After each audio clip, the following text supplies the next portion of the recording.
నమస్తే అందరికీ. ఇవాళ మా పెద్దోడు పాలకోవ కావాలని అడిగేశాడనమాట. వాళ్ళు టీవీలో ఏదైనా యాడ్‌లో ఫుడ్ తెచ్చినా కూడా, ఏదన్నా ఎక్కడైనా కనిపించినా, బుక్‌లో కనిపించినా నాకది కావాలనేస్తారు. సో, అలాగే దీన్ని కూడా అడిగేశాడు.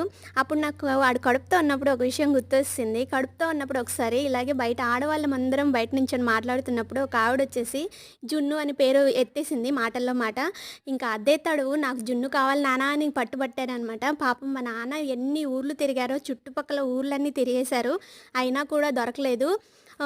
ఫైనల్‌గా ఒక ఆవిడొచ్చేసి ఇలా మా ఊరి బయట ఉన్న గేదెల ఫామ్‌లోని జున్ను దొరికిద్ది అని చెప్పేసరికి 4 కాళ్ళ మీద పరిగెత్తుకుంటూ ఎళ్లి తీసుకొచ్చి జున్ను వండి పెట్టేశారనమాట. సో, అదే తడవు ఇంకా అందరూ అలర్ట్ అయిపోయారు. ఎవరైనా ఏదైనా మాట్లాడుకునేటప్పుడు "అమ్మ జాగ్రత్తగా మాట్లాడుకోండి మీ అమ్మయ్య దగ్గర. దొరకనియి మాత్రం అడగొద్దు" అని చెప్పేశారనమాట.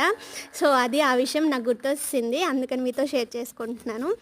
ఇక్కడ పాలకోవాలైతే నేను ఇలాగ బిళ్ళల్లాగా చేస్తాను. సూపర్ టేస్టీగా ఉన్నాయన్నమాట. నచ్చితే లైక్ చేయండి. Bye bye.